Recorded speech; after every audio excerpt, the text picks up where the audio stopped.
Baie hartlik welkom by hierdie geleentheid. Dit is ons voorreg om vanoggend 'n kindjie ten doop te bring. En daarom wil ons ook baie spesiaal vir Daniel en Zanay van 'n berg welkom sê by hulle kindjie se doopgeleentheid. En gaan ons dan ook hierdie diens inrig as 'n doopgeleentheid. Kom ons bid saam. Hemelse Vader, telkens wanneer ons by die doop van ons kindertjies stil staan, dan kyk ons terug oor ons lewenspad en besef ons net hoe getrou U as Vader teenoor ons as families was en steeds is. Dat U tree vir tree die pad in trou saam met ons gestap het tot op hierdie punt. En U sal dit ook vandag en môre doen. Want by ons en ons kinders se doop het U vir ons beloof: ek wil graag 'n vader vir julle familie wees. En my hartsbegeerte is dat julle en julle kinders my sal dien. En mag dit waar wees van elke familie wat vanoggend hier verteenwoordig word. Ons bid dit in Jesus se naam. Amen. Ek wil baie graag Psalm 78 met julle deel. Dit is 'n baie mooi verbondspsalm. Dit is eintlik 'n geskiedenispsalm waar die Here sy pad saam met die Israeliete vir ons uitspel. En saam met Psalm 105 en 106 en Deuteronomium 32 sien ons hoe dat die Here in sy volk se lewe baie wonderwerke gedoen het. En dit is die tipe Vader wat ek en jy dien. Die doel van Asaf as hy hierdie psalm skryf, is om te beklemtoon hoe ontsettend belangrik is die geestelike onderrig van ons kinders en wat 'n groot verantwoordelikheid dit op ons as ouers se skouers plaas. Die Israeliete, sien ons in hierdie psalm, het die Here se hand gelos op hulle pad saam met die Here. Alhoewel hy as Vader so getrou was in hulle lewe, het hulle hom maar dikwels teleurgestel wanneer hulle eie pad gevolg het. En ek gaan so 'n paar verse vir jou lees om vir jou te verduidelik hoe dat die Israeliete die Here se hart seer gemaak het. Psalm 78 vers 8 sê vir ons as ouers en kinders dat ons nie moet wees soos ons voorvaders, ons oupas en ons oupa grootjies. Dat ons nie soos hulle moet wees nie, want hulle was 'n opstandige en 'n ongehoorsame volk, 'n onbestendige geslag wat nie aan die Here God getrou was nie. As ons verder lees in vers 11 en 12, die Israeliete het vergeet van ons Vader se werke, van die wonderdade wat hy hulle laat sien het. Vers 18, hulle het God getart toe hulle kos gevra het na eie smaak en God uitgedaag het. Kan God hier in die woestyn kos gee? Vers 36 en 37, maar hulle was vals teenoor die Here. Hulle was nie opreg in wat hulle gesê het nie. Hulle was ontrou aan hom. Hulle het hulle nie aan sy verbond gesteer nie.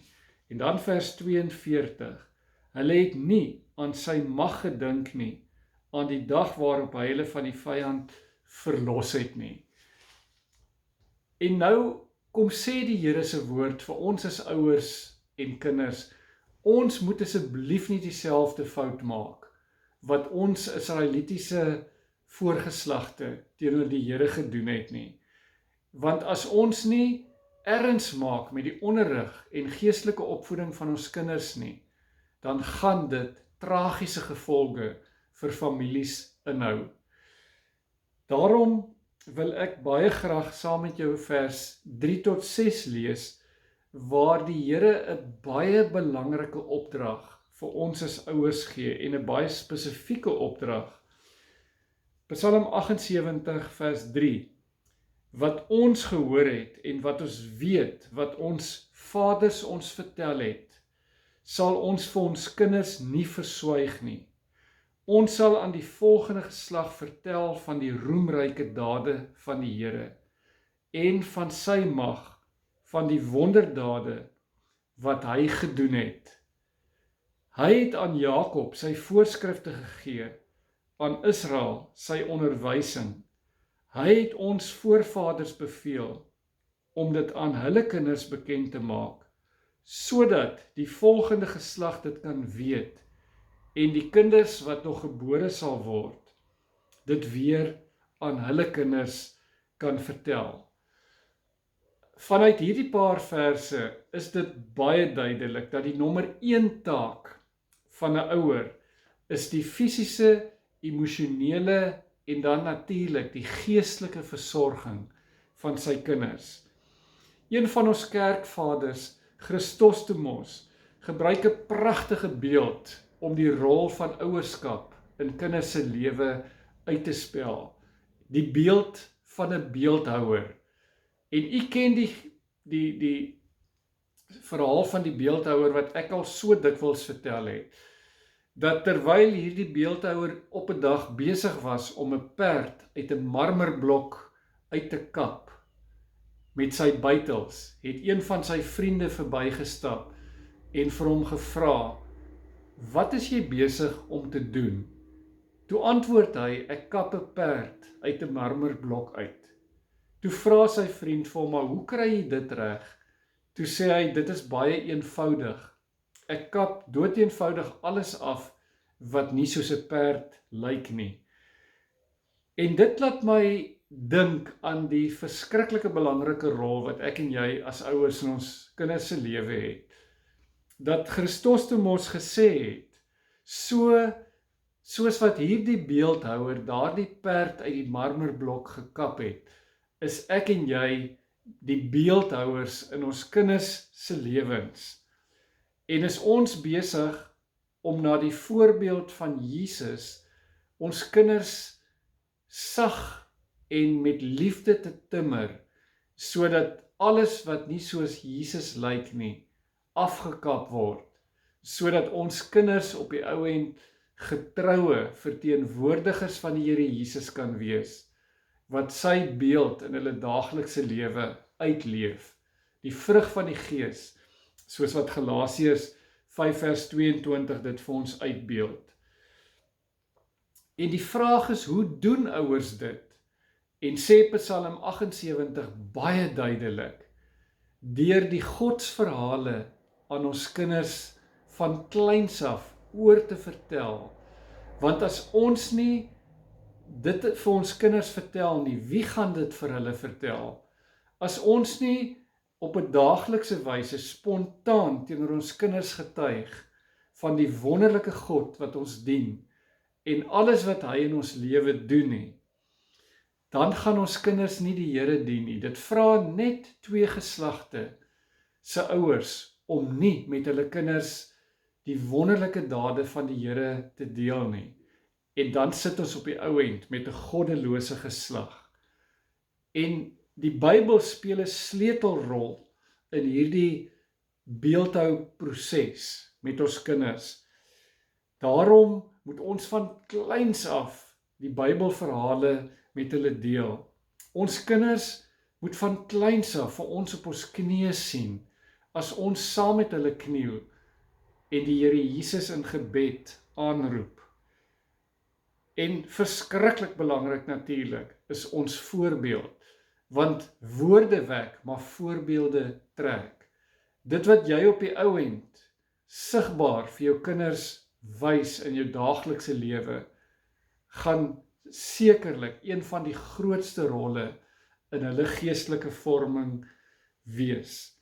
Psalm 78 vers 8 sê vir ons, as ons nie as ouers hierdie verantwoordelikheid nakom nie, dan gaan ons kinders soos hulle oupas en oupa grootjies wees, die Israeliete, wat 'n opstandige en 'n ongehoorsame volk was, 'n onbestendige geslag, wat nie aan God getrou was nie.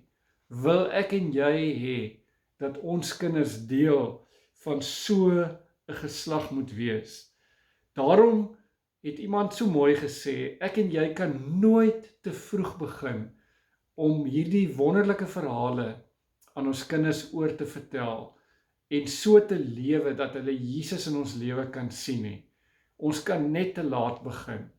Sal dit nie wonderlik wees as ons kinders eendag net sê, ek kan nie onthou wanneer ek vir Jesus ontmoet het nie. Al wat ek weet, ek ken hom van kleins af, omdat my ouers my van hierdie wonderlike Jesus vertel het. En dit bring my in die tweede plek by 'n voorbeeld uit die geskiedenis wat Asaf dan gebruik in hierdie psalm om vir ons te sê hoe belangrik hierdie geestelike onderrig is. Ek lees saam met julle vers 9 tot 11. Die Efraimiete. Nou wie was die Efraimiete? Dit was 'n ander naam vir Israel wat deel van die Noordryk was. Daar was mos 'n Suidryk en 'n Noordryk. En die Efraimiete was goed bewapen en bedrewe met die boog, maar toe die geveg begin, het hulle gevlug. Hulle het die verbond met God nie gehou nie en geweier om te lewe soos hy hulle geleer het. Hulle het vergeet van sy werke, van die wonderdade wat hy hulle laat sien het. Hoekom deel ek hierdie gedeelte met u? Want hulle was militêr bitter sterk en daarom het hulle staat gemaak op hulle militêre leer en wapens. Maar hulle het die geveg op die ou end verloor, omdat hulle beloftes teenoor die Here God verbreek het. Want die Here God se verbond met sy volk loop soos 'n goue draad deur die hele Bybel, waar hy vir Israel gesê het, ek wil vir jou 'n God wees, en my hartsbegeerte is dat julle my getuies, my verteenwoordigers sal wees in die heidenwêreld en dat julle my sal dien. En hoe pas ons dit toe op ons as ouers se lewens? Is ek en jy getrou aan ons doopbeloftes wat ek en jy as ouers voor die Here gemaak het en gesê het, Vader, ons wil graag ons kinders vir u groot maak, sodat hulle verantwoordelike, gebalanseerde mense in die samelewing kan wees, wat getroue verteenwoordigers en ambassadeurs van u sal wees. Daarom het die Reformatie gesê, ouers is eintlik net padtekens of wegwysers. As ek en jy op pad is Kaapstad toe, kan ons maar net die padtekens of wegwysers langs die pad volg, en op 'n manier gaan jy in die middestad van Kaapstad uitkom. Hoe lyk dit met jou en my as ouers, maar ook met ons as oumas en oupas? Kom ons hierdie verantwoordelikheid teenoor ons kinders en kleinkinders regtig na? Ek besef dat daar vandag baie redes is hoekom ons dit miskien nie nakom nie. In die eerste plek dink ek aan 'n lewe koramduyou, dat ons as ouers dit nie reg kry om in hierdie gejaagde lewe werklik 'n lewende verhouding met ons Here Jesus te handhaaf nie. En dat ons nie vir ons kinders 'n navolgingswaardige voorbeeld gee nie. In die tweede plek laat ons hierdie verantwoordelikheid so dikwels aan die skool en die kerk oor. Ons kan nie, want die skool en die kerk sien ons kinders baie minder ure van die dag as wat ons hulle by die ouerhuis het. In die derde plek besef ek dat daar 'n ander rede is en dat daar baie druk op ons ouers is. Baie van ons mans en vrouens werk vandag albei en ons kom laat by die huis. Ons is min by die huis en dan is ons moeg en dan moet ons nog kwaliteit tyd aan ons kinders ook gee. Maar aan die ander kant is ons kinders ook net so besig, omdat hulle so besig gehou word by die skool, dat hulle nie tyd het om regtig in ons teenwoordigheid deur te bring nie. En daarom wil ek graag hierdie boodskap afsluit. Die nuutste kerknavorsing van die Gallup-verslag wys absoluut uit dat ouers en die ouerhuis die grootste potensiaal van alle instellings in die samelewing het. Ekskuus tog, om kinders geestelik op te voed.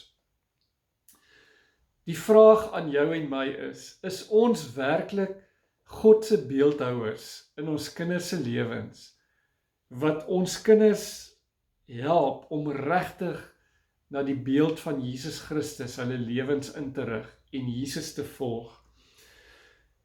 Die grootste geskenk wat 'n ouer aan sy kind kan gee, is 'n praktiese voorbeeld waarin sy kind kan sien dat jy as ouer die Here Jesus liefhet. En die grootste geskenk wat kinders vir ouers kan gee, is wanneer kinders regtig die Here Jesus dien en volg en op grond daarvan die regte lewenswyse aankweek en vir Jesus voluit volg. En wil ek graag afsluit met die vraag, hoe sal jy as pa, ma, ouma of oupa onthou wil word? Sal dit nie wonderlik wees as ons kinders eendag kan getuig? My pa, my ma, my oupa of my ouma was werklik 'n volgeling van die Here Jesus Christus nie.